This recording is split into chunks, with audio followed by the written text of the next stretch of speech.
परमेश्वर का आत्मा कहता है, जिस तरह एक मछली पानी में रहने के लिए बनी है और उसी प्रकार एक जानवर जमीन के ऊपर रहने के लिए बना है, उसी प्रकार तुम्हें मेरे साथ संगति के लिए मैंने बनाया। यदि मछली पानी के बाहर निकल जाए, कुछ समय तक वो जिंदा रहेगी, लेकिन वो मर जाएगी।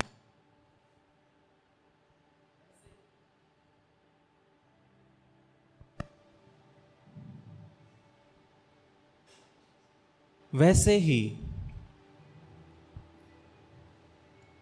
अगर एक जानवर पानी में चले जाए तो वो भी थोड़ी देर में मर जाएगा, लेकिन दोनों मछली और जानवर मरने के पहले तड़पेंगे,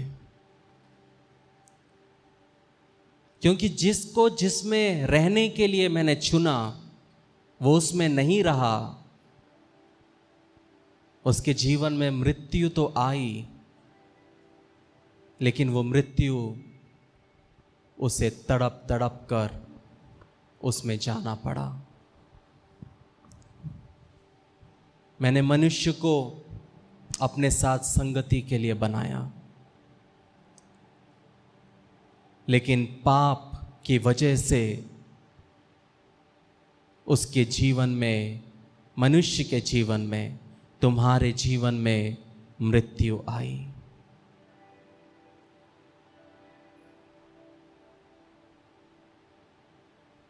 लेकिन एक मछली और एक जानवर के पास मरने के बाद कोई आशा नहीं है, लेकिन तुम्हारे पास एक आशा है। वो आशा कि फिर से वो संगति जो मैंने आदम और हव्वा से चाही, वो संगति में तुम फिर से बन सको। लेकिन वहां तक पहुंचने के लिए जब तुम इस पृथ्वी पर हो, तुम्हें मुझ में बने रहना है। बहुत से लोग हैं जो आर्टिफिशियल संगति में वास कर रहे हैं। जिस तरह एक प्रीमेच्योर बेबी जन्म के पहले जब जन्म लेता है, उसको इंक्यूबेटर में रखते हैं, वैसे ही मेरी प्रजा मेरे साथ ना होते हुए अलग अलग इंक्यूबेटर्स में अपने जीवन को व्यतीत कर रहे हैं। इसीलिए वो अपने जीवन में मेरे कार्य को वो नहीं देख पा रहे हैं।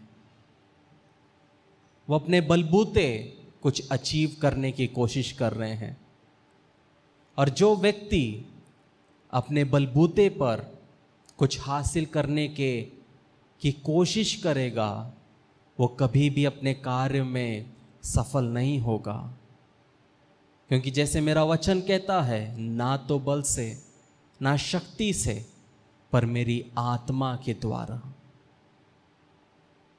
जब तुम मेरे आत्मा के द्वारा चलोगे, जब तुम मेरे आत्मा के द्वारा अपने पारिवारिक जीवन को जियोगे, जब तुम मेरे आत्मा के द्वारा अपनी सेवकाई को करोगे, जब तुम मेरी आत्मा के द्वारा अपने जीवन को व्यतीत करोगे, तब तुम मेरे अद्भुत कार्य को अपने हर एक क्षेत्रों में देखने पाओगे। मैं आज भी वही परमेश्वर हूं। जब इसहाक ने फैमिन में, अकाल में बोया, उसने 100 गुना काटा। ऐसी कोई परिस्थिति नहीं जिसमें मैं कार्य कर नहीं सकता।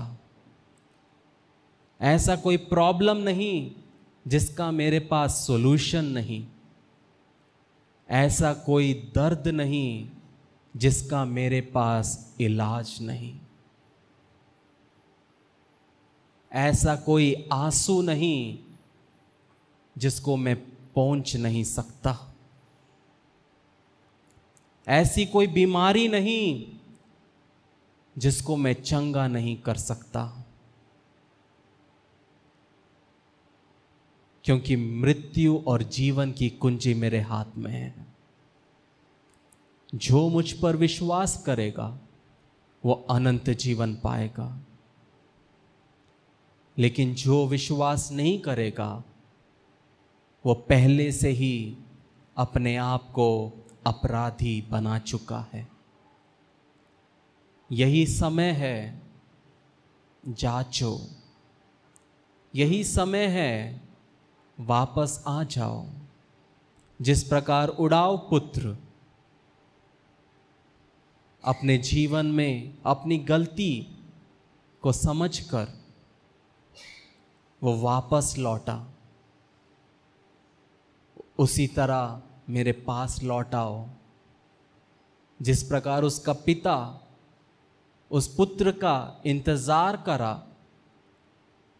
वैसे ही मैं भी तुम्हारा इंतजार कर रहा हूं। मेरा सवाल एक ही है, क्या तुम मेरी पुकार को सुनोगे? क्या तुम मेरी आवाज को सुनोगे? क्या तुम मेरे इनविटेशन को एक्सेप्ट करोगे या रिजेक्ट करोगे? याद रखो, जो डिसीजन तुम अपने जीवन में आज लोगे वो अनंत काल में गूंजा जाएगा। अपने समय को व्यर्थ ना करो, क्योंकि एक काली रात आने वाली है। एक ऐसी रात जहां मसीह घुट घुट कर जिएंगे।